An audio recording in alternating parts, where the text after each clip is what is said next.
Yun, good morning mga tol, no? Ngayon, bago ako babiyahe, bago ako lalabas, ano muna tayo. Ito pala si Maxine, hinabulan ko muna, no? Kapote, lahat ng kapote ko nilagay ko. Si, pinapahinga ko muna si Maxine. Kawawa na kasi. At saka marami na siyang maintenance na kailangan, no? Marami siyang bibilhin na kailangan palitan. At ngayon, kumuha pala ako ng bagong motor at ito si Honda Click White. Okay naman, kahit papaano, smooth naman siyang dalhin, no? Ngayon, lalabas na tayo mga tol. Yan, at yun, dito ako nagtataka ba't may nagbabibrate dito. bago siya i-start. Tapos papainitin muna natin, no? Bago tayo aalis. Yan, ito muna ibabiyahe ko ngayon kasi si Maxine medyo susuko na rin talaga. Medyo malakas na rin siya kumain ng gas. Tapos yung caliper niya sa likod kailangan na rin palitin na rin, no? Palitin na rin yung caliper niya sa likod. Yung knuckle bearing niya, siguro wala lang grasa. Local kasi yung nabili kong knuckle bearing, no?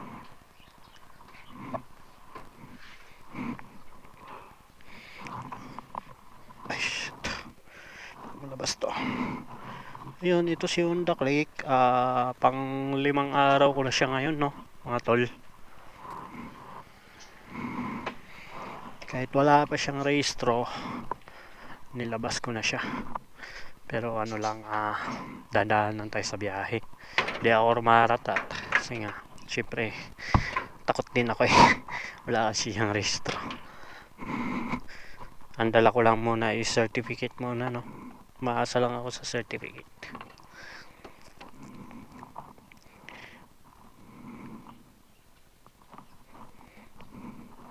Ngayon ko lang siya iba-vlog kasi nga nung pagkuha ko nito nung ADOS, umuulan siya, no, 'di ba?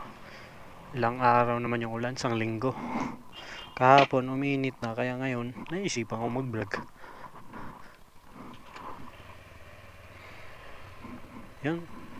Tara, punta tayo sa tambayan mga tol. Samahan nyo ko. Pero bago nyan, dadaan muna tayo para mag-top up. Wala tayong top up eh.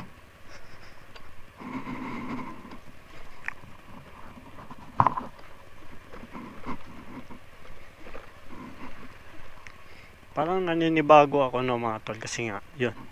Ang manubela niya parang mababa, nakaganon ako.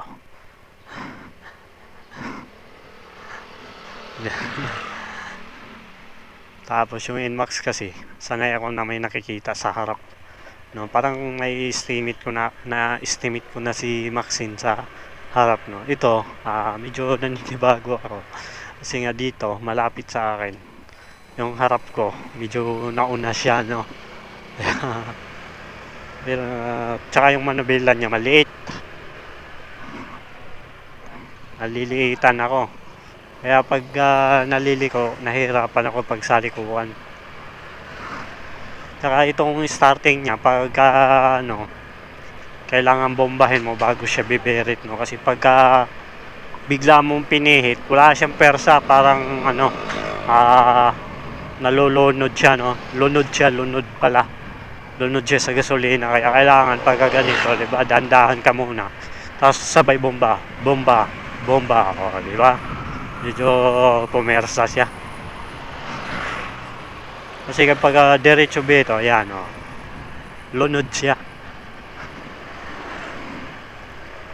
So, okay naman, smooth na smooth.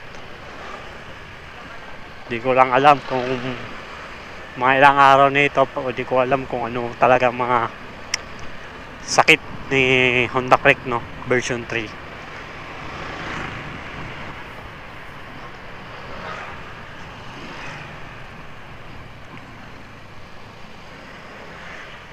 Tapos isa dito, kailangan bibili pala ako ng bracket sa likod dahil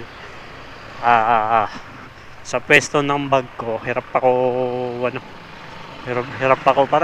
mag-drive kasi nga nakasandal nga ako sa bag, pero parang alanganin ako sa pwesto ko.